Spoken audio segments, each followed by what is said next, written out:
Vamos a continuar viendo la morfometría. En este caso vamos a ver el coeficiente de variación. Se define como la desviación estándar dividido el promedio y multiplicado por 100. Básicamente la desviación estándar es una medida de distribución de datos al dividirse, y sus unidades son las mismas que la media. Entonces cuando se divide la desviación estándar dentro de la media, entonces eliminamos las dimensionales. Y al multiplicarla pues es solo por comodidad. Entonces esta es una medida de variación que ya está estandarizada y puede ser una medida de la inestabilidad del desarrollo.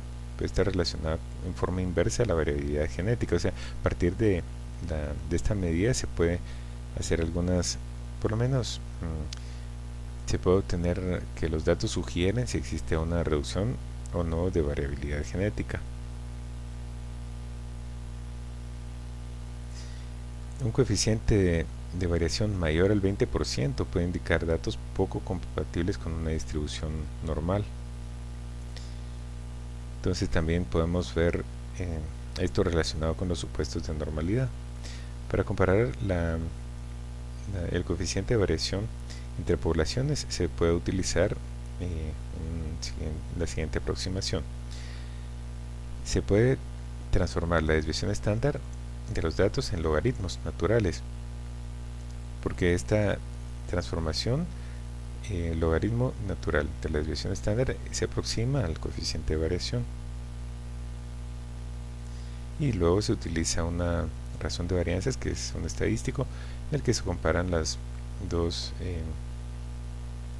valores y con los grados de libertad.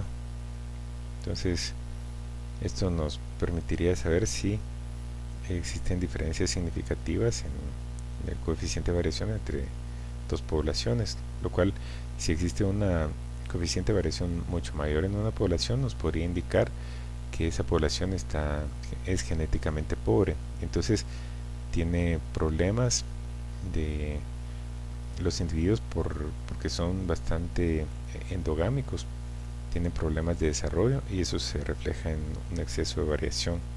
Esto ocurre en poblaciones, por ejemplo, con los chitas. Se ha encontrado que son asimétricos y tienen problemas de desarrollo. Entonces se encontraría también un coeficiente de variación bastante grande en esas poblaciones que son genéticamente muy pobres. Algo importante cuando se trabaja con estadística es el uso de gráficas, que nos permite visualmente tener la comparación entre poblaciones. Vamos a ver algunas gráficas. Una gráfica que se utiliza mucho es la gráfica de caja de cuantiles o box plot. Acá vamos a colocar los datos. Estos serían los datos de una población, los datos de otra población, y esta sería la escala del carácter.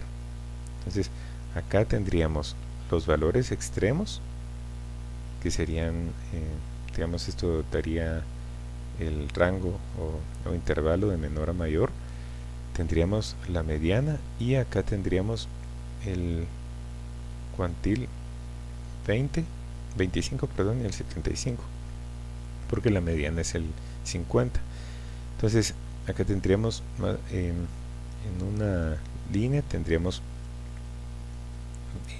también una representación de la variación de los datos, y podríamos comparar, por ejemplo, esta población. Si la escala va de menor de este lado, mayor de aquel lado, tendríamos que esta mediana es menor, y se mira en la gráfica bastante claro que es menor a la mediana del grupo B, de la población B.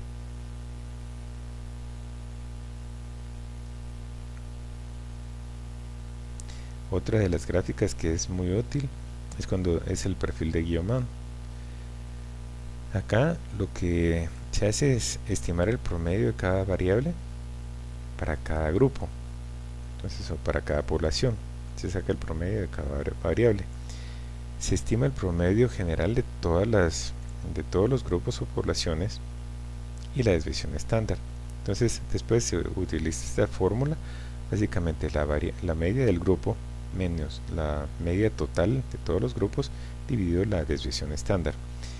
Al dividirlo con la desviación estándar, dijimos, estamos eliminando las dimensionales.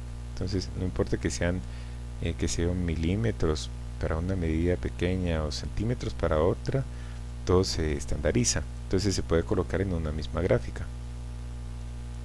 Y acá básicamente estamos viendo si una población tiene una media mayor que la del grupo, entonces va a aparecer hacia arriba, y si tiene una menor, pues va a aparecer hacia abajo. Y podemos ver este ejemplo, y una vez estandarizadas se pueden colocar en la misma gráfica. Aquí el 0 sería la media de los 3 grupos, aquí son 3 especies, pero pueden ser 3 poblaciones. Entonces, por ejemplo, para la variable A, nosotros tenemos que la especie 1 y la 3 son mayores que el promedio de las 3, y entonces la que tiene el valor menor es la especie 2. Para la variable B, la especie 2 es la que tiene el mayor promedio y las otras 2 el menor. Y acá ya podemos ir viendo si hay patrones. Por ejemplo, la especie 2 vemos que se comporta en forma distinta a las especies 1 y 3, las cuales 1 y 3 son más semejantes entre sí. Entonces ya con esta gráfica ya estamos metiendo todas las variables en una sola gráfica, y las poblaciones, siempre y cuando no sean demasiadas, nos permite tener una visión de las diferencias entre las poblaciones utilizando las variables. No se recomienda el uso de estas gráficas para comparación de dos grupos, porque sería muy poco, no tendría mucho sentido por lo general, y a no ser que tuvieran un promedio exactamente o una media exactamente igual, saldría una arriba y otra abajo de la línea. No tiene mucho sentido en forma simétrica. Ahora, 3 grupos hasta llegar a 6, si son más de 6 se vuelve muy complicado el conjunto de líneas ahí en la gráfica. Siempre debe verificarse la significancia de las diferencias encontradas mediante análisis estadísticos, pero esto es una forma que nos permite, una forma exploratoria de ver si hay diferencias entre los datos.